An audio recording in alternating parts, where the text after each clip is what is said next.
नमस्कार साथियों, स्वागत है आप सभी लोगों का कैरियर इंडिया एजुकेशन में। आज हम चर्चा करेंगे सामान्य अध्ययन 4 एमपीपीएससी मध्य प्रदेश लोक सेवा आयोग 2022 और 23 में जो मेंस होने वाले हैं उसके लिए खास तौर पर सामान्य अध्ययन 4 का जो पेपर है, यानी कि दर्शन शास्त्र, मनोविज्ञान एवं लोक प्रशासन, फिलॉसफी, साइकोलॉजी और पब्लिक एडमिनिस्ट्रेशन, ये जो सब्जेक्ट है दोस्तों, ये स्कोरिंग सब्जेक्ट है। यदि हम इस सब्जेक्ट की चर्चा कर लें तो अन्य जो सब्जेक्ट हैं वो एक तरीके से देखा जाए तो एवरेज है। एवरेज का मेरा मतलब है कि उसमें उतने अंक सभी के आ जाते हैं जितने आपके भी आएंगे, बशर्ते जब आप मेहनत करते हैं।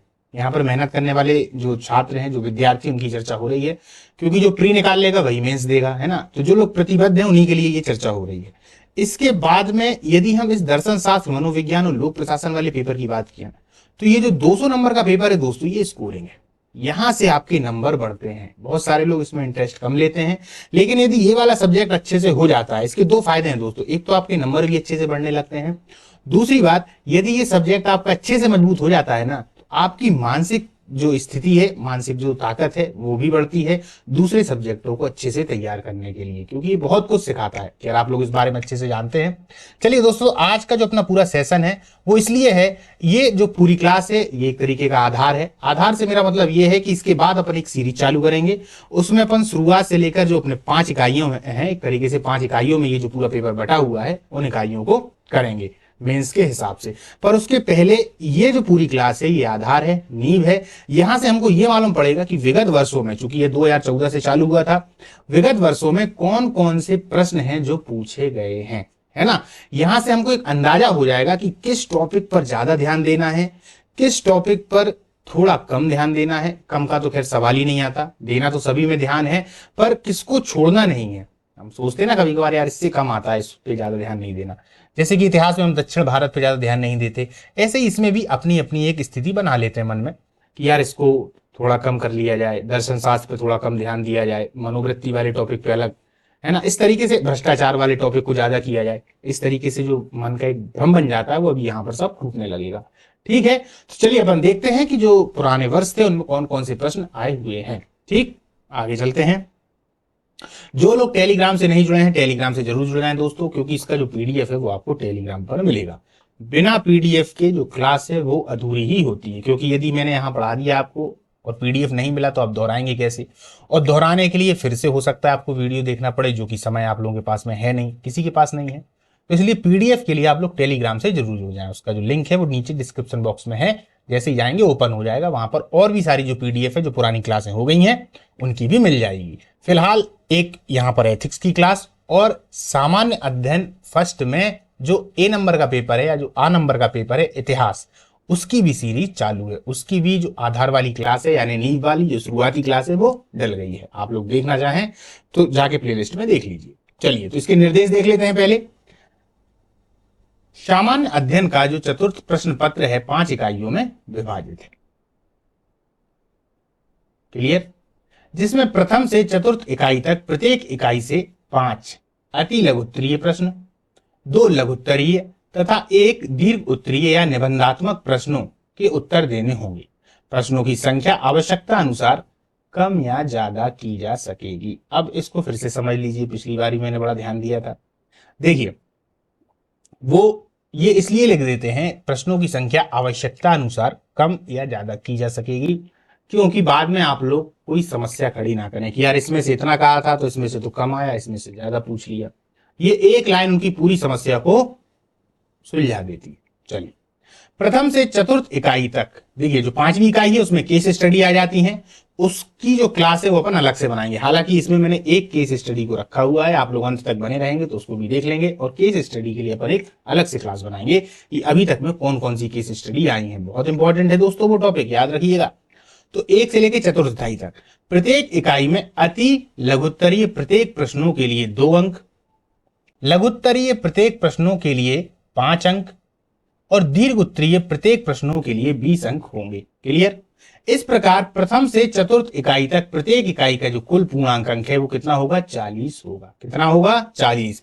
प्रथम से लेके चतुर्थ इकाई तक यानी 40 होगा, यानी 400 के 16, 160 नंबर जो आपके होंगे वो यहीं से आएंगे।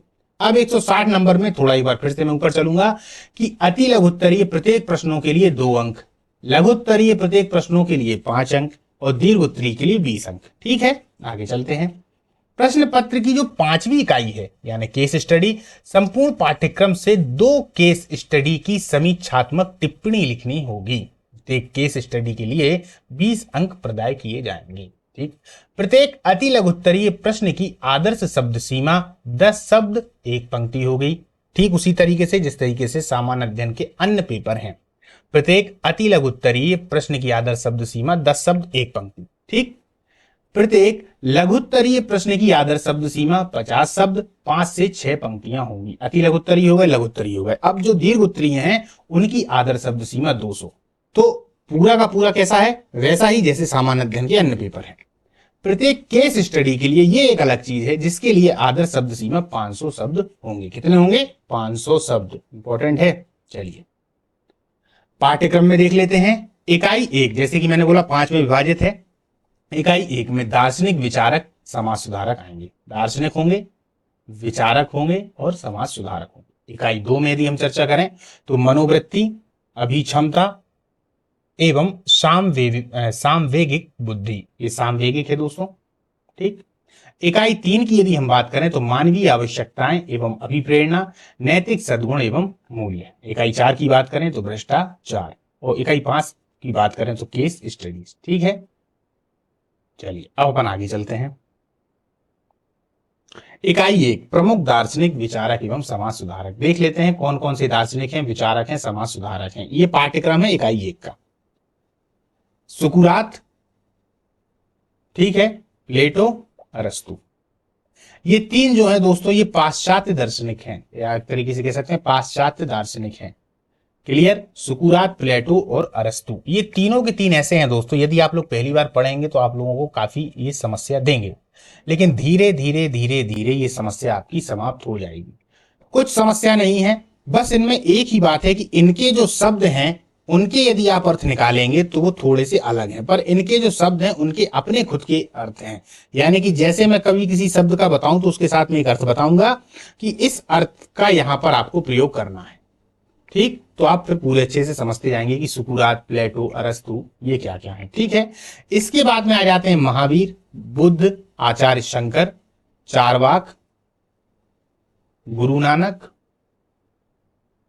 कबीर, तुलसीदास, रविन्द्रनाथ टैगोर, राजा राम मोहन राय, सावित्रीबाई फूले, स्वामी दयानंद सरस्वती, स्वामी विवेकानंद, महर्षि अरविंद और सर्वपल्ली राधाकृष्ण। ये हो गए 17। कितने हो गए, 17। हमें इन 17 के बारे में पढ़ना है। शुरुआत के जो 3 हैं वो तो पश्चिम के हो गए, बाकी जो हैं वो कहाँ के हैं, भारत के हैं। तो इनको पढ़ने में ज्यादा समस्या नहीं आती, इनके विचारों को समझने में भी ज्यादा समस्या नहीं आती, हम आराम से इनको कर सकते हैं, क्योंकि महावीर हुए, बुद्ध हुए, आचार्य शंकर हुए, चारवाक हुए, इन सबको हम कहीं ना कहीं बचपन से पढ़ते आ रहे हैं। पर सुकुरात, प्लेटो, अरस्तु का नाम तो अच्छे से सुन रखा है, पर बचपन में इनको अच्छे से हमने पढ़ा नहीं है। लेकिन यहाँ पर अगर देखा जाए तो पढ़ना जरूरी है, क्योंकि अगर शुरुआत में हम पश्चिम की शुरुआत की बात करें तो सुकुरात ही ऐसे ऐसे व्यक्ति हैं जिन्होंने एक समाज की कहीं ना कहीं कल्पना की, फिर उसके बाद प्लेटो उनके शिष्य हुए। तो इस तरीके से इनका जो है वो क्रम चलता गया। तो अपन इस पर अच्छे से चर्चा करेंगे, और कौन कौन से प्रश्न पहले पूछे गए हैं, अभी क्या क्या पूछे जाने की संभावना है, उस पर भी पूरी तरीके से चर्चा करेंगे। महावीर, बुद्ध, आचार्य शंकर, चारवाक, इन सब के अपने अपने दर्शन हैं। इन्होंने अपने अपने हिसाब से अपनी दृष्टि के बारे में बताया है कि एक तरीके से ज्ञान मीमांसा क्या है, तत्व मीमांसा क्या है, जिस तरीके से वो इस पृथ्वी में या एक तरीके से देखते हैं, पूरे समाज को देखते हैं, उस दर्शन को बताया है। और फिर उसमें क्या भूल है, क्या चूक है, ये सब चीजें इसमें आएंगी दोस्तों, है ना। साथ साथ में एक तरीके से देखा जाए तो इनके बारे में थोड़ी थोड़ी जानकारी होगी कि ये कहाँ के थे, कैसे थे, इनका जन्म कहाँ पर हुआ, फिर उन्होंने किस लिए या किस कार्य से, किस उद्देश्य के लिए कार्य किया, ये सभी इसमें आएगा। तो एक जो अपनी इकाई है वो ये है। अब अपन देखते हैं कि इस इकाई से कौन कौन से प्रश्न पूछे गए हैं जो सबसे ज्यादा महत्वपूर्ण है। अति लघुत्तरीय प्रश्न जो विगत वर्षों में पूछे गए हैं। देखिए, जैन मतानुसार अनंत चतुष्टय क्या है। ठीक, एक ये प्रश्न है। अब यहां से देखते हुए चलिएगा दोस्तों, बौद्ध दर्शन में त्रिपिटक क्या है। बौद्ध दर्शन में त्रिपिटक क्या है। ये त्रिपिटक का नाम आप लोगों ने सुन रखा होगा, इतिहास में कई बार पढ़ रखा होगा। कबीर के अनुसार गुरु की महिमा का वर्णन कीजिए। 2020 में आया हुआ प्रश्न है। कबीर के अनुसार गुरु महिमा का वर्णन कीजिए। सुकरात के अनुसार सद्गुण ज्ञान है, व्याख्या कीजिए। अब देखिए, ये 3 प्रश्न सरल हैं दोस्तों, अपन चर्चा करेंगे अभी इसके आगे जब ये और बड़े में आएंगे। जैसे ये सुकरात के अनुसार सद्गुण ज्ञान है, व्याख्या कीजिए। यहां पर बच्चे थोड़े कंफ्यूज हो जाते हैं जो पहली बार दे रहे हैं या पहली बार जो तैयारी कर रहे हैं। तो सुकरात जो कहता है कि सद्गुण ज्ञान है दोस्तों, तो ये जो सद्गुण की अपनी परिभाषा बताता है, ये सद्गुण अपने आप अंदर से आए हुए सद्गुण है। समझना, ये अपने मन में समझना कि क्या चीज सही है क्या चीज गलत है, वही ज्ञान है। ऐसा नहीं कि किसी और ने कह दिया हो, तुमने मान लिया, तुमने अनुभव से उसको जाना ही नहीं और तुम उसको मानने लगे। पश्चिम में यही हुआ करता था। पश्चिम में अक्सर ये परंपरा चली आ रही थी कि जो वहां पर दार्शनिक थे, सोफिस्ट थे, उन लोगों ने अपनी एक मोनोपोली कर रखी थी और वो जो ज्ञान बताते थे वही ज्ञान दूसरों को मिलता हुआ चला जाता था, पीढ़ी दर पीढ़ी आगे आगे चलता जाता था, सभी लोग उनके फॉलोवर थे। सुकरात आए, उन्होंने बोला नहीं, आप खुद जानो उसको, खुद उसको अनुभव करो, सही लगता है तो आगे बढ़ें, नहीं लगता है तो विरोध कर दें। इस वजह से फिर सुकरात को सजा वगैरह हुई कि इन्होंने जो पुराने नियम थे उनको तोड़ने का प्रयास किया, नए भगवान स्थापित करने की कोशिश की, युवाओं को भटकाने का प्रयास किया। तो यही सब चीज हमको उसमें पढ़ना है। तो एकदम से एक तरीके से देखा जाए तो सुकरात की वजह से वहां पर दर्शन में, लोगों की सोच में एक क्रांति उत्पन्न होती है दोस्तों, उसी को हमको यहाँ पर पढ़ना है। क्लियर है? 3 के बारे में शुरुआत में मैंने चर्चा इसलिए नहीं की क्योंकि प्रश्न काफी ज्यादा हैं और मेरा उद्देश्य यह है कि ज्यादा से ज्यादा जो प्रश्न हैं आप लोग समझ पाएं कि किस तरीके से आए हुए हैं। प्रश्नों को कैसे हल करना है वो तो अपन क्लास बाय क्लास करेंगे, ठीक है। अद्वैत वेदांत की व्याख्या कीजिए। बहुत ही गजब है दोस्तों, एक तरीके से देखा जाए अद्वैत वेदांत, ये जो है एक तरीके से शंकर से जुड़ा हुआ है ना, आदि शंकराचार्य जी से। चलिए आगे चलते हैं। जैन मतानुसार त्रिरत्न किसे कहते हैं? ये 2019 में आया हुआ है। उद्देश्य परक दृष्टिकोण से प्लेटो के विचारों को समझाइए। 2019। पाश्चात्य शिक्षा के संबंध में स्वामी दयानंद सरस्वती की अवधारणा को समझाइए। पाश्चात्य शिक्षा के संबंध में स्वामी जो दयानंद सरस्वती, उनकी अवधारणा को समझाइए। बहुत मजा आएगा दोस्तों इसको पढ़ने में ना, आपको बहुत सारे अंतर्द्वंद भी दिखेंगे इसमें और बहुत सारे फिलोसफर ऐसे दिखेंगे जो एक दूसरे का विरोध करते हुए नजर आएंगे। विरोध करते हुए वो करते नहीं है, पर उनकी जो आप एक का दर्शन उठाया, दूसरे का दर्शन उठाया, दोनों को कंपेयर करेंगे तो सोचेंगे ये तो एक दूसरे के बिल्कुल विरोधी हैं, पर इन सबका जो एक लक्ष्य है वो सबका सेम ही नजर आता हुआ दिखाई देगा और आपके मन के द्वंद्व पूरे मिट जाएंगे जब आप मनोवृत्ति हैं, प्रबोध संचरण, इन सब चीजों को धीरे धीरे पढ़ेंगे तो आपके मन में जितने भी द्वंद्व उठते हैं ना वो सब समाप्त हो जाएंगे। एक जो सोच होती है ना, वो सोच एक ऐसी हो जाएगी सोच कि आप किसी भी घटना को देखेंगे, उस घटना पे बहुत सोचेंगे, समझेंगे और ना ही प्लस में उसको एक तरीके से देखा जाए तो ना ही उसमें सकारात्मक आंसर देंगे ना ही नकारात्मक, बीच का रास्ता निकालेंगे। और एक जो एक तरीके से देखा जाए जो प्रशासनिक अधिकारी होता है उसका सबसे अच्छा निर्णय यही होता है। ऐसा नहीं हो वो एक पक्ष के लिए ज्यादा अच्छा निर्णय दे दे, एक के लिए कम दे दे, नहीं, वो बीच का रास्ता निकालने की कोशिश करता है। ये सब्जेक्ट इसीलिए जोड़ा गया है, ठीक है। महात्मा बुद्ध के अनुसार प्रतीत्य समुत्पाद को समझाइए। ये प्रश्न बहुत इंपॉर्टेंट है। तुलसीदास के श्वांतः सुखाय की विशेषता को समझाइए। चलिए आगे चलते हैं। बुद्ध के अनुसार 3 स्वर्णिम मार्ग क्या हैं? उल्लेख कीजिए। निम्नलिखित पुस्तकों के लेखकों के नाम लिखिए। 2018 में आया हुआ था दोस्तों, रामचरितमानस तुलसीदास है। The religion of man, the life divine. The life divine किसकी है? अरविंद घोष की। किसकी है? द अरविंद घोष की। ये अरविंदो भी कहते हैं, अरविंद घोष। इनकी और भी किताबें थी, एसेज ऑन गीता, है ना, the life divine, Savitri, essays on Gita, तो ये सब अरविंद घोष की हैं।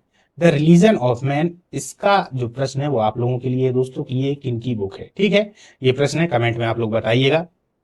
ब्रह्म समाज के 2 संस्थापक कौन थे? ये भी बहुत गजब का है, चर्चा करेंगे अपन इस पे। अरस्तु के 4 कारण क्या हैं? अरस्तु के 4 कारण क्या हैं?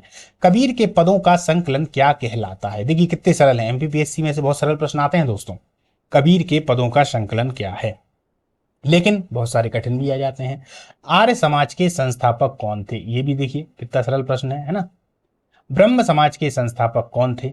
ये 2016 में आया हुआ है। महावीर स्वामी के अनुसार त्रिरत्न क्या हैं? ये है।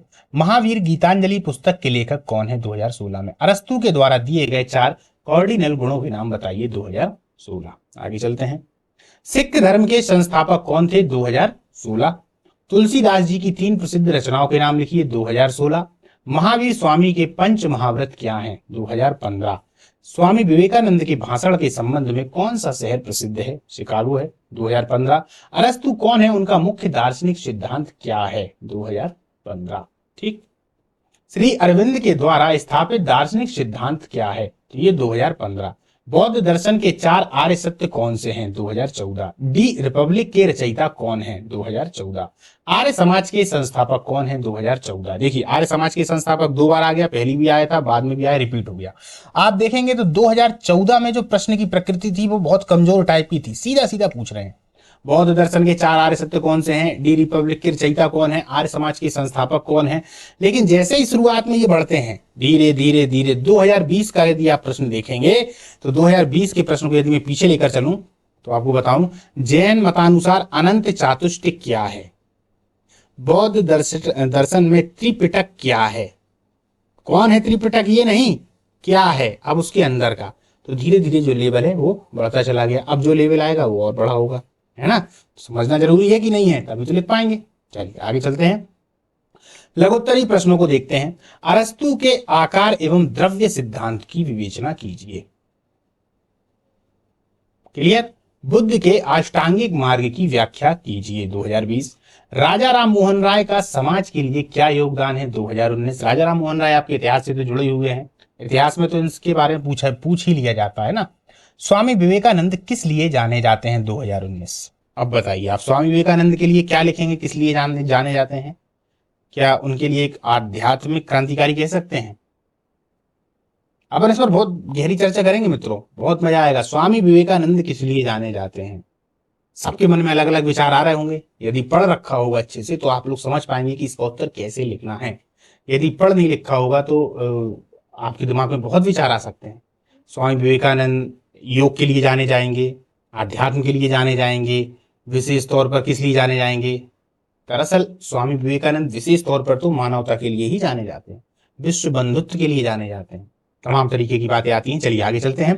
दर्शन के इतिहास में डॉक्टर राधाकृष्णन का क्या योगदान है? डॉक्टर राधाकृष्णन यानी डॉक्टर सर्वपल्ली राधाकृष्णन, भारत के प्रथम उपराष्ट्रपति, बाद में राष्ट्रपति भी बने थे। ठीक है, चलिए।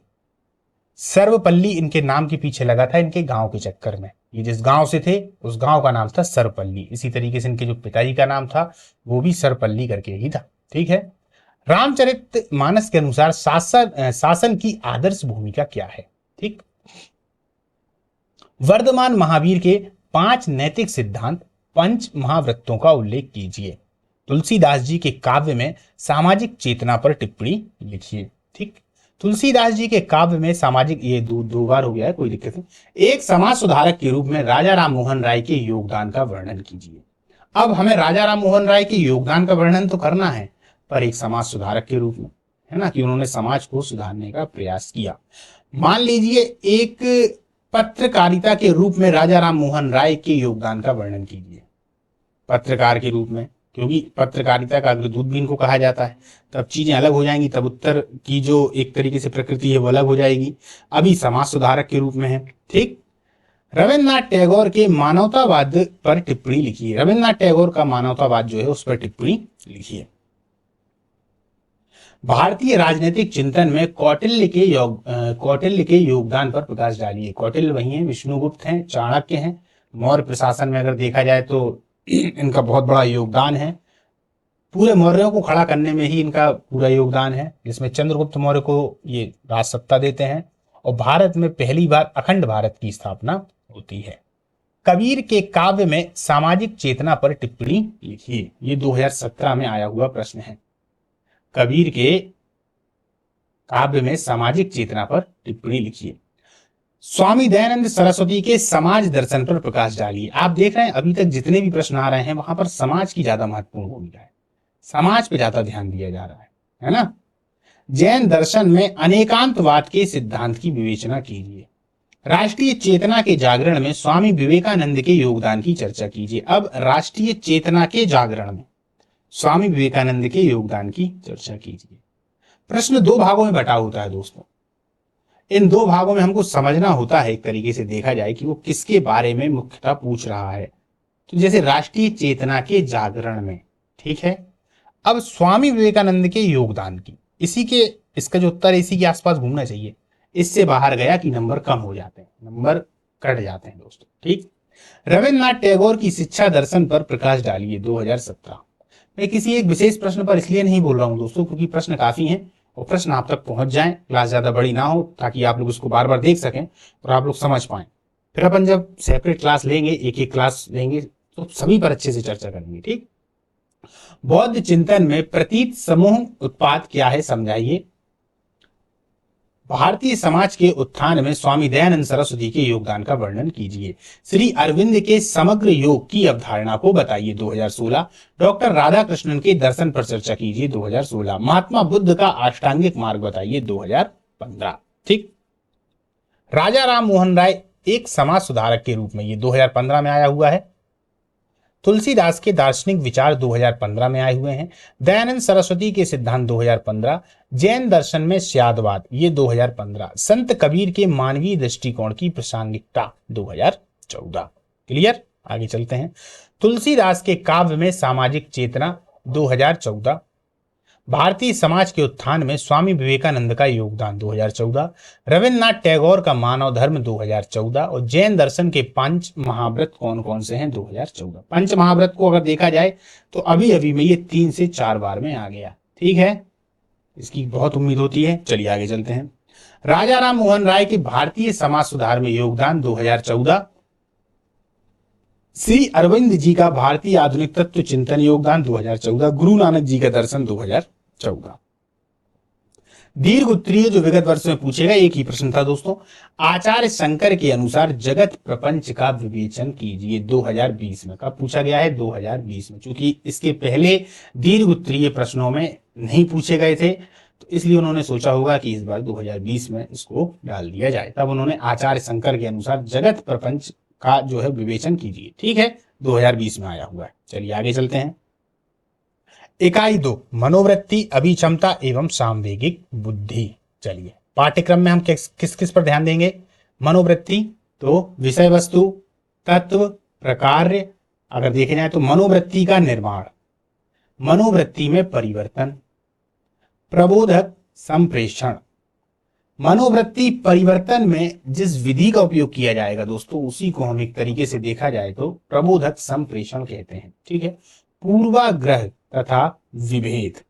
पूर्वाग्रह का मतलब पुरानी कोई ऐसी बातें, कोई ऐसी प्रचलन एक तरीके से जिसको हमने अपने मन में बना लिया कि हाँ यार ये तो ऐसा होता है, तो ये सब पूर्वाग्रह के अंतर्गत आते हैं। भारतीय संदर्भ में रूढ़िवादिता, पूर्वाग्रह का ही एक बड़ा सा रूप रूढ़िवादिता हो जाता है। अभिक्षमता एवं लोक सेवा हेतु आधारभूत योग्यताएं, सत्यनिष्ठा, निष्पक्षता, असमर्थकवादी, वस्तुनिष्ठ लोक सेवा के प्रति समर्पण, समानुभूति, सहिष्णुता एवं कमजोर वर्ग के प्रति संवेदना और करुणा, ठीक है। सामवेगिक बुद्धि, अवधारणा, प्रशासन, शासन में इसकी उपयोगिता एवं अनुप्रयोग और व्यक्तिगत भिन्नताएं, ठीक है। चलिए इसमें देखते हैं अब अति लघुत्तरीय प्रश्न जो पिछले वर्षों में या विगत वर्षों में पूछे गए हैं। संतुलन संप्रत्यय को किसने प्रस्तावित किया? क्लियर। रूढ़ि युक्तियों से आप क्या समझते हैं 2020। सहायता परक व्यवहार की विशेषताओं का उल्लेख कीजिए 2020। लोक सेवक की आधारभूत योग्यताएं क्या हैं 2020। व्यक्तिगत भिन्नताओं से आप क्या समझते हैं 2020। दोस्तों रटने वटने वाला थोड़ी ना है ये वाला जो पूरा चैप्टर है, बिल्कुल रटने वाला नहीं है, बिल्कुल समझने वाला है। और समझ के धीरे धीरे इतने अच्छे से याद हो जाता है, याद इतने अच्छे से याद हो जाएगा, आप समझ जाएंगे, अपने आप पेन चलेगा और लिखेंगे, है ना। चलिए, सिविल सेवकों को किन किन 3 सामवेगिक बुद्धि के आयामों को जानना चाहिए 2019। आवाचिक संचार से आप क्या समझते हैं 2019। लोक प्रशासन में सत्यनिष्ठा का तात्पर्य समझाइए 2018। लोक प्रशासन में लोकोपयोगी सेवा का आधार क्या है 2018। लोक सेवा में निष्पक्षता का अर्थ समझाइए 2018। आंतरिक मनोवृत्ति के निर्धारक रूप में अभिरुचि को परिभाषित कीजिए। किसको? अभिरुचि को। लोक सेवा में बुद्धि की भूमिका को स्पष्ट कीजिए। देखिए, मनोवृत्ति परिवर्तन में विश्वास का स्थान समझाइए। मनोवृत्ति क्या होती? मनोवृत्ति एक तरीके से मनुष्य के अंदर सकारात्मक और नकारात्मक दोनों होगी, समाज के द्वारा अर्जित होती है, यानी कि बहुत सारे कारण होते हैं जिसकी वजह से उसकी मनोवृत्ति बनती है। उसी में परिवर्तन की बात चल रही है कि मनोवृत्ति परिवर्तन में विश्वास का स्थान बताइए। बहुत बड़ा स्थान है। विश्वास नहीं होगा तो मनोवृत्ति कैसे परिवर्तित हो जाएगी? नहीं हो सकती, क्योंकि ये बहुत पहले की है।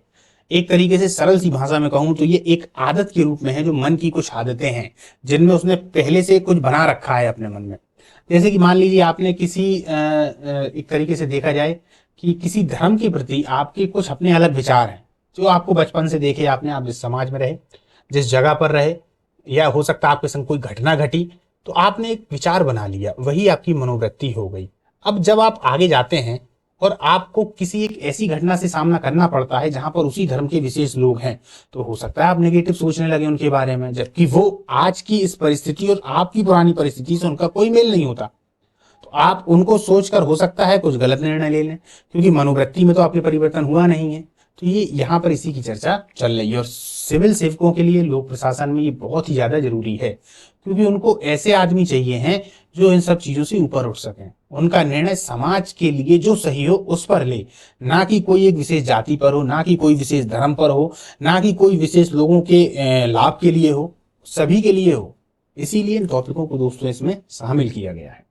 सहिष्णुता से आप क्या समझते हैं 2018? पूर्वाग्रह का अर्थ क्या है 2017? एक बात और बता दूं दोस्तों, इसको करने से बहुत सारी चीजें तो आप समझेंगे ही, लेकिन इस बात की कभी कोई गारंटी नहीं होती कि इसको पढ़ लेने के बाद में कोई भी व्यक्ति पूर्ण तरीके से सही हो जाता है, क्योंकि ये सब जो बातें हैं मन के अंदर इतनी गहराई से बसी हुई होती हैं कि इनमें परिवर्तन संभवतः कम ही होता है। लिख अच्छा लेगा वो, समझा अच्छा देगा, नंबर भी अच्छे ले आएगा, पर इस बात की कोई गारंटी नहीं होती कि वो जब आगे पद पर बैठेगा तो पद पर बैठने के बाद वो सही काम ही करेगा या उसके अनुसार करेगा। तो इस बात की कोई गारंटी नहीं होती, लेकिन फिर भी एक तरीके से देखा जाए तो ये 70% आदमी की जो मानसिक स्थिति है उसको प्रभावित तो करती ही है। चलिए आगे चलते हैं। विधेयात्मक स्वसंकल्पना से आप क्या समझते हैं 2017? परिस्थिति परक निर्णय परीक्षण क्या होता है 2017? मनोवृत्ति के संगठनों के नाम बताइए 2017। फुट इन द डोर तकनीक से आप क्या समझते हैं? फुट इन द डोर तकनीक दोस्तों एक तरीके से मनोवृत्ति में परिवर्तन के लिए ही है, इस पर चर्चा करेंगे। इसके साथ साथ में और भी तकनीक है, 4 से 5 तकनीक है, सभी पे चर्चा होगी। लोक प्रशासन में सत्यनिष्ठा का महत्व बताइए 2016। लोक प्रशासन में सांवेगिक बुद्धि की धारणा को स्पष्ट कीजिए। समानुभूति से क्या तात्पर्य है? सांवेगिक बुद्धि का शासन के संदर्भ में क्या महत्व है? मानव व्यक्तित्व में मनोवृत्ति का क्या प्रकार है 2015? डेट से आप क्या समझते हैं 2015? लोक सेवा में अशक्त वर्गों के प्रति संवेदना की क्या आवश्यकता है 2015? देखिए, ये जो शब्द है वो एक तरीके से देखा जाए तो आशक्त है, सा शक्कर वाला है और आ छोटा है, यानी कि ये नेगेटिव बता रहा है। क्या बता रहा है? आसक्त, जिनके अंदर शक्तियां नहीं है, जो कमजोर हैं। तो लोक सेवा में अशक्त वर्गों के प्रति संवेदना की क्या आवश्यकता है? क्योंकि लोक सेवा में यहाँ पर यदि कमजोर लिखने से शब्द उतना अच्छा नहीं लगता, तो उन्होंने आसक्त का प्रयोग किया। दूसरी बात, आपकी यहाँ से भाषाई पकड़ होनी चाहिए, तभी आप समझ सकते हैं। एक और शब्द आता है, वो आता है आसक्त। जब हम बड़ा आ लगा देते हैं, देखिए जैसे आ जाता है आ, ये वाला आसक्त, तो इसका मतलब हो जाता है कि एक तरीके से एडिक्ट, किसी चीज की एडिक्ट। जैसे हमने बोला कि यार वो तो नींद का आसक्त है, नींद का एक तरीके से उसको चाहिए, सुबह शाम वो सोता ही रहेगा, तो वो आसक्त है, वो एडिक्ट है। ये आसक्त है। एक शब्द और है दोस्तों, कमेंट में आप लोग लिखिएगा वो कौन सा शब्द है। ये 3 शब्द काफी परेशान करते हैं। चलिए, ये मैं उन लोगों से लिखने के लिए दोस्तों कह देता हूं जो लोग तैयारी कर रहे हैं ना, तो वो लोग भी धीरे धीरे बताते चलें कि देख रहे हैं और अपना ज्ञान देते बताएं, एक तरीके से ज्ञान जो है वो बांटते रहें। चलिए, मनोवृत्ति का अर्थ समझाइए 2014। ठीक है, प्रबोधक संप्रेषण से क्या तात्पर्य है 2014? माफ करिए, मैंने ज्ञान कहा, उसके लिए मैं जानकारी में परिवर्तित कर देना चाहता हूं कि जानकारी, ज्ञान नहीं जानकारी, ये ज्ञान नहीं है, ये सब जानकारियां हैं। ठीक है, चलिए, लोक सेवा के प्रति समर्पण की धारणा को स्पष्ट कीजिए 2014, क्योंकि ज्ञान और जानकारी में दोस्तों अंतर होता है ना। जानकारियां सभी को होती हैं लगभग में, पर ज्ञान हर किसी को नहीं होता। सहिष्णुता एवं अशक्त वर्गों के प्रति संवेदना का क्या अर्थ है 2014? प्रशासन में सामवेगिक बुद्धि का क्या स्थान है? तो 2014 में आया हुआ प्रश्न है। लघु उत्तरीय प्रश्न विगत वर्षों में पूछे गए। पूर्वाग्रह एवं विभेदीकरण में क्या अंतर है? 2020 में आया हुआ था दोस्तों। क्या क्या? पूर्वाग्रह और विभेदीकरण। पूर्वाग्रह और विभेद, इन दोनों में अंतर बार बार पूछे गए हैं। ठीक है। अभिक्षमता परीक्षण के विभिन्न प्रकारों की विवेचना कीजिए। अभिक्षमता मापन के लाभों को समझाइए। अभिक्षमता यानी अंदर की अपनी खुद की क्षमताएं। ये अभिक्षमता एक तरीके से देखी जाए विकसित भी की जाती हैं, कुछ लोगों में पहले से भी होती हैं, उनको निखारा जाता है दोस्तों। ये एक सिविल सेवक के लिए बहुत ही ज्यादा जरूरी होती है। चलिए, सत्यनिष्ठा की क्या जरूरत है? 2020। शब्द कितना प्यारा है, सत्यनिष्ठा, होना भी जरूरी चाहिए। यही सब आपको इसमें पढ़ने को मिलेगा। सिविल सेवक के लिए कमजोर वर्गों के प्रति सहिष्णुता और संवेदन क्यों महत्वपूर्ण है? सहिष्णुता, एक तरीके से सहिष्णुता और असहिष्णुता शब्द काफी मीडिया में चला हुआ था, आप लोगों को याद होगा, है ना। चलिए, पूर्वाग्रह के निवारण की विधियां कौन सी हैं? 2019। सामवेगिक बुद्धि की धारणा को स्पष्ट करिए। 2019। अभिक्षमता अभिरुचि और बुद्धि से कैसी भिन्न है? 2019। मनोवृत्ति संरचना के निर्धारक तत्व कौन कौन से हैं? विवेचना कीजिए। 2018। एक ये है, विश्व दृष्टिकोण से प्रेरणा उन शक्तियों को निर्धारित करने की समस्या है जो कि समस्त जीवों प्राणियों को कार्य करने के लिए बाध्य या उत्तेजित करती है। प्रसिद्ध मनोवैज्ञानिक बोरिंग तथा लैंगफील्ड के इस कथन के आलोक में मनोवृत्ति परिवर्तन में प्रेरणा की भूमिका को समझाइए। मनोवृत्ति परिवर्तन में प्रेरणा। मनोवृत्ति में परिवर्तन बहुत ज्यादा जरूरी होता है दोस्तों। यदि इसमें परिवर्तन नहीं हो पाता है तो गलत निर्णय हो जाते हैं ना। तो यहाँ पर इसकी हमको विवेचना या एक तरीके से परिवर्तन में भूमिका को समझाना है। ठीक, चलिए। लोक सेवा के आधारभूत मूल्य के रूप में समानुभूति के महत्व पर प्रकाश डालिए। 2018। आदर्श प्रशासनिक अपेक्षाएं लोक सेवा के प्रति समर्पण की अभिक्षमता सुनिश्चित करती हैं। इस कथन पर टिप्पणी लिखिए। 2018। सामवेगिक बुद्धि की अवधारणा का वर्णन कीजिए तथा इसके महत्व का उल्लेख कीजिए। देखिए, सामवेगिक बुद्धि से 3 से 4 बार प्रश्न आ गया है, अति लघुत्तरी में भी है और लघुत्तरी में तो चल ही रहा है। मनोवृत्ति का अर्थ और विशेषताओं को समझाइए। 2017। प्रबोधन संप्रेषण की संकल्पना की विवेचना कीजिए। ठीक है, आगे चलते हैं। समानुभूति में सक्रिय श्रवण की भूमिका पर चर्चा कीजिए। सक्रिय श्रवण, श्रवण का मतलब क्या होता है? सुनना। क्योंकि किसी भी कार्य को करने के लिए सबसे पहले आपका सुनना भी तो जरूरी है। मान लीजिए कोई आप निर्णय ले रहे हैं तो सबसे पहले सामने वाले की सुनेंगे भी तो कि आपने सुना है नहीं है और किसी और ने आपको सुना दिया और खटाक से आपने निर्णय ले लिया, सब गलत हो जाएगा। सुनना बहुत है, तो सक्रिय श्रवण, है ना, हिंदी का प्रयोग है। श्रवण का मतलब होता है सुनना। ठीक है, सुनना। पूर्वाग्रह एवं रूढ़िवादिता के मध्य अंतर स्पष्ट कीजिए। पूर्वाग्रह और रूढ़िवादिता, ये 2016 में आया हुआ प्रश्न है दोस्तों। कब है? 2016 में। ठीक। शासन एवं प्रशासन में सामवेगिक बुद्धि की उपयोगिता का परीक्षण करें। देखिए दोस्तों, पूर्वाग्रह रूढ़िवादिता दोनों ही एक जैसे लगते हैं, पर इनमें एक तरीके से विशेष अंतर होता है। उस अंतर पे अपन चर्चा करेंगे। पूर्वाग्रह और विभेद से आप क्या समझते हैं? ये 2015। लोक सेवा के प्रति समर्पण की व्याख्या कीजिए। 2015। सामवेगिक बुद्धि की अवधारणा को स्पष्ट कीजिए। लोक सेवा हेतु आधारभूत योग्यताओं में निष्पक्षता क्या है? 2015। मनोवृत्ति में परिवर्तन को समझाइए। 2014। पूर्वाग्रह का स्वरूप स्पष्ट कीजिए। 2014। लोक सेवा हेतु आधारभूत योग्यताओं और मूल्यों का परीक्षण करें। 2014। निष्पक्षता एवं असमर्थकवादी वस्तुनिष्ठता को समझाइए। 2014। प्रशासन में सामवेगिक बुद्धि की उपयोगिता और अनुप्रयोग। 2014।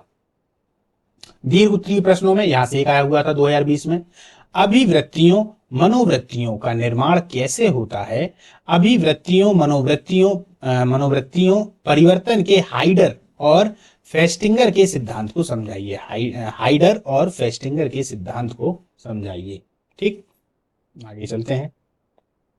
इकाई 3, मानवीय आवश्यकताएं एवं अभिप्रेरणा, नैतिक सद्गुण एवं मूल्य। तो मानवीय आवश्यकताएं एवं अभिप्रेरणा, यह है पाठ्यक्रम। देखते हैं क्या क्या है। लोक प्रशासन में नैतिक सद्गुण एवं मूल्य। प्रशासन में नैतिक तत्व सत्यनिष्ठा, उत्तरदायित्व एवं पारदर्शिता। पारदर्शिता का मतलब समझते हैं, कोई कार्य अगर किया जा रहा है तो वो ऐसा नहीं हो कि छुप कर रहे हो, या फिर पूरे डिपार्टमेंट में एक जगह पर है, दूसरी को पता ही नहीं है, तीसरा छुप के कर रहा है। पारदर्शिता, एकदम ट्रांसपेरेंट होना चाहिए। नैतिक तर्क होना चाहिए, है ना। नैतिक दुविधा तथा नैतिक मार्गदर्शन के रूप में अंतरात्मा। लोक सेवकों हेतु आचार संहिता बहुत इंपॉर्टेंट है दोस्तों। शासन में उच्च मूल्यों का पालन, ये सब आपको इकाई 3 में करना है। ठीक है, चलिए अति लघु उत्तरीय प्रश्न जो पहले वर्षों में जो पूछे गए हैं। शासन में नैतिक तत्व की आवश्यकता क्या है, 2020। अखंडता के गुण क्या है, 2020। जवाबदेही का उद्देश्य क्या है, 2020। ठीक। शासन में उच्च मूल्यों को कैसे प्राप्त किया जा सकता है, 2020 में। शासन में नैतिक तत्वों की आवश्यकता क्या है। देखिए आप प्रश्नों की प्रकृति देखना, 2020 में कैसे आ रहे हैं, लेवल बढ़ता जा रहा है, और उसके पहले किस तरीके से आए हुए थे देखिएगा। यहां शासन में नैतिक तत्वों की आवश्यकता क्या है, अखंडता के गुण क्या है, जवाबदेही का उद्देश्य क्या है। ठीक है। शासन में उच्च मूल्यों को कैसे प्राप्त किया जा सकता है। सार्वजनिक कर्मियों की नैतिक दुविधाएं क्या है, 2020। शासन में मूल्य के महत्व को बताइए। पारदर्शिता क्या है, नैतिक मार्गदर्शन किसे कहते हैं, जवाबदेही के उपकरणों को लिखिए। नैतिक मार्गदर्शन के स्रोत के रूप में अंतरात्मा से आप क्या समझते हैं, 2018। लोक प्रशासन सामाजिक परिवर्तन का एक यंत्र है, इस कथन की व्याख्या कीजिए। नैतिक मूल्यों को परिभाषित कीजिए, 2017। प्रशासन में खुलेपन और पारदर्शिता से आप क्या समझते हैं, 2017। आंतरिक अभिप्रेरणा का अर्थ समझाइए, 2017। लोक सेवा में आचार संहिता की भूमिका का निरूपण कीजिए, 2016। आचरण एवं अनुशासन को परिभाषित कीजिए, 2016। अभिप्रेरणा का अर्थ समझाइए, 2016। लोक प्रशासन में नैतिक दुविधा को समझाइए, 2016। नैतिक सद्गुण से आप क्या समझते हैं, 2015। लोक सेवक के लिए आचरण संहिता क्यों आवश्यक है, 2015। उच्च मूल्यों से आप क्या समझते हैं, 2015। लोक प्रशासन में नैतिक मूल्यों का क्या स्थान है, 2015। नैतिक मार्गदर्शन के रूप में अंतरात्मा को समझाइए। लोक प्रशासन में नैतिक मूल्य का क्या स्थान है और नैतिक मूल्य क्या है, दोनों में बहुत अंतर है दोस्तों। ये प्रश्न बहुत गहराई का हो जाता है कि नैतिक मूल्य क्या है, क्योंकि उसमें आपकी खुद की समझ आ गई है ना।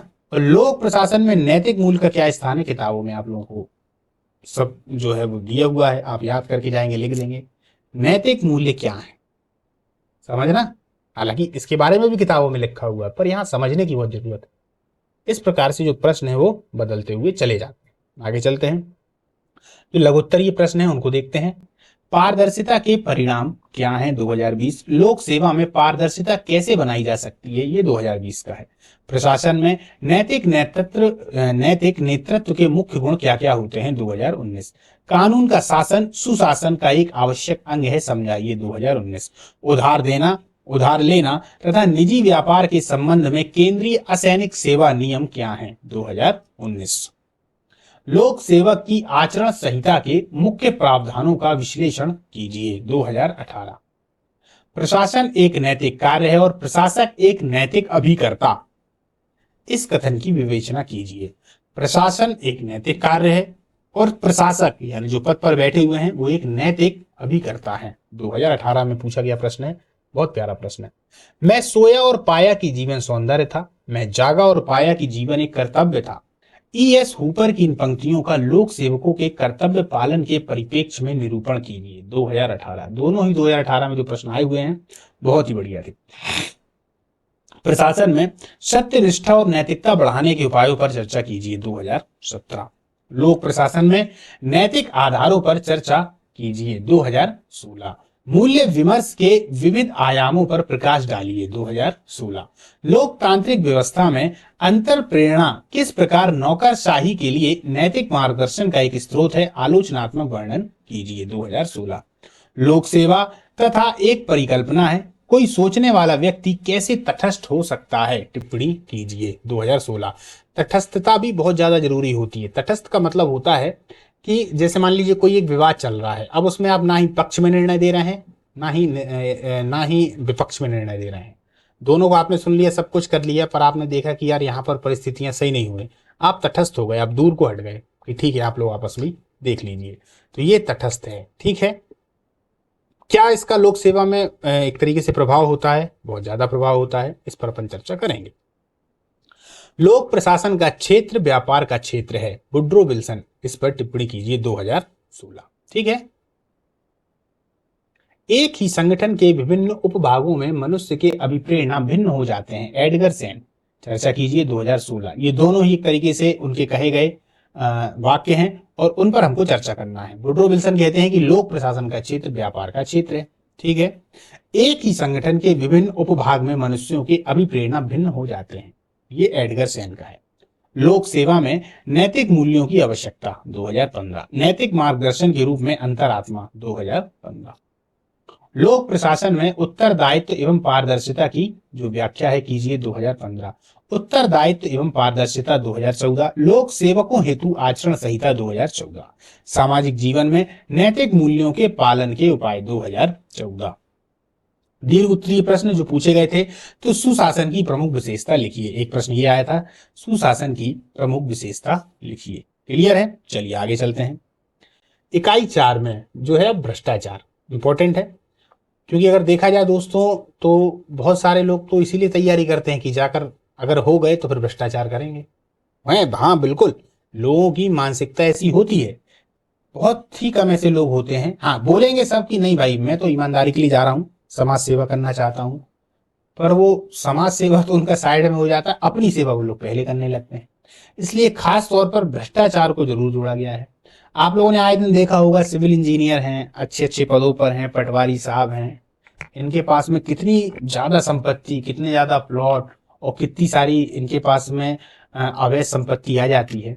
अगर इनकी सैलरी से जोड़ा जाए और देखा जाए तो इनको उतनी संपत्ति बनाने में 5 से 6 जन्म लेने पड़ेंगे, और कहो ज्यादा ही समझ लो आप, उसी सैलरी में, और उनके पास में इतना सारा पैसा आ जाता है। वो सब इसीलिए आ जाता है, दरअसल होता क्या है कि इनके पास में पावर आ जाती है, उस पावर का दुरुपयोग करके ये लोग भ्रष्टाचार करते हैं। तो इस तरीके की एक जो भ्रष्टाचार जैसी जो कृतियां हैं वो ना फैलें, इसीलिए भ्रष्टाचार को भी इसमें जोड़ा गया है, मुख्य रूप से जोड़ा गया है, और प्रश्न भी बहुत प्यारे प्यारे आते हैं दोस्तों। चलिए, भ्रष्टाचार, भ्रष्टाचार के प्रकार एवं कारण, भ्रष्टाचार का प्रभाव, क्या प्रभाव पड़ेगा, भ्रष्टाचार को अल्पमत करने के उपाय, अल्पमत करने के उपाय, समाज सूचना तंत्र, परिवार एवं विहिस ब्लोवर की भूमिका, भ्रष्टाचार पर राष्ट्र संघ की घोषणा, भ्रष्टाचार का मापन मतलब किस उस पे मापन हो, ट्रांसपेरेंसी इंटरनेशनल, लोकपाल एवं लोकायुक्त, ये दोनों ही अगर देखे जाए तो भ्रष्टाचार के लिए ही है मुख्य तौर पर। चलिए,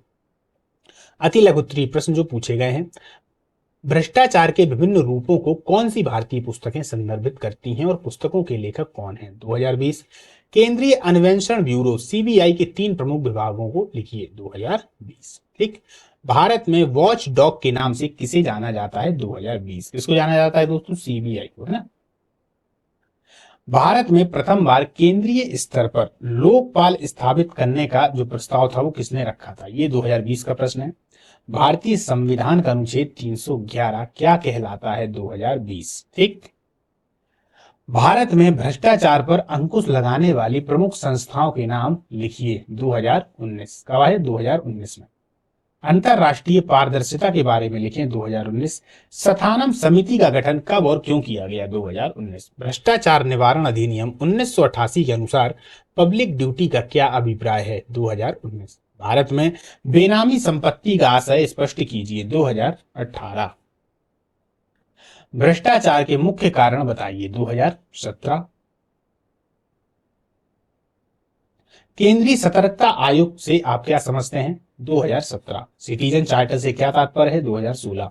भ्रष्टाचार निवारण में समाज की क्या भूमिका हो सकती है? 2016। विहिस ब्लोवर से आप क्या समझते हैं? 3 बार पूछा जाएगा ये प्रश्न दोस्तों, देखना। अंतरराष्ट्रीय पारदर्शिता क्या है? 2015। भ्रष्टाचार के प्रमुख प्रभावों की विवेचना कीजिए, क्या प्रभाव हो रहे हैं उनकी विवेचना करना है। 2014 में आया था। विहिस ब्लोवर की भूमिका से क्या आशय? 2015 में भी आया, 2014 में भी इससे संबंधित प्रश्न आया। ठीक है, लघुत्तरीय प्रश्न जो विगत वर्षों में पूछे गए, भ्रष्टाचार के प्रभाव क्या क्या हैं? 2020 में पूछा गया है।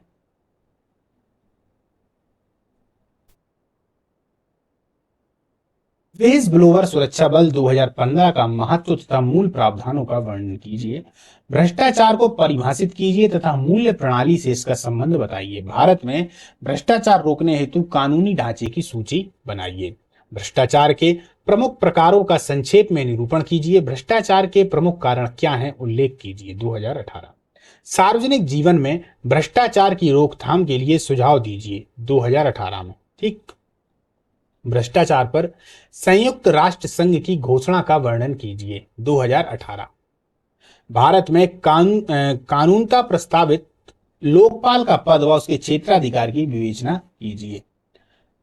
भ्रष्टाचार के दुष्प्रभावों की व्याख्या कीजिए। 2017 भारत में व्हिज ब्लोअर संरक्षण विधेयक पर टिप्पणी कीजिए। 2017 भ्रष्टाचार मापन तथा ट्रांसपेरेंसी इंटरनेशनल पर टिप्पणी लिखिए या कीजिए। 2017 राज्य लोकायुक्त संस्था की अप्रभाविता। 2017 क्या सूचना का अधिकार अधिनियम।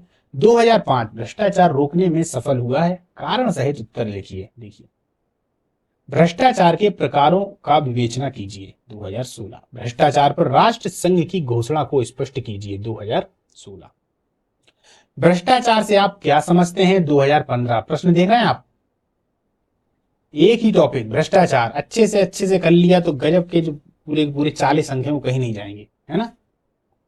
भ्रष्टाचार मतलब अधिक से अधिक आपको उसमें अंक मिलेंगे। 40 में 40 तो नहीं मिलते, लेकिन अधिकतम अंकों को आप ले सकते हैं। भ्रष्टाचार को कम करने का उपाय। 2015 लोक जीवन में भ्रष्टाचार से क्या आशय है। 2014 भ्रष्टाचार को अल्पतम करने के उपाय। 2014 क्लियर। दीर्घ उत्तरीय प्रश्न जो विगत वर्षों में पूछे गए हैं। लोकपाल की नियुक्ति कैसे की जाती है और लोकपाल के कार्यों का दायरा क्या है। क्लियर है। चलिए आगे चलते हैं। इकाई 5 ये थी केस स्टडीज। एक ही केस लेके आए हुए हैं दोस्तों। इकाई 4 तक हमने देख लिए कि पुराने वर्षों में कौन कौन से प्रश्न पूछे गए। इसको आप 2 से 3 बार देख लेंगे तो आपके दिमाग में एक बन जाएगा नक्शा।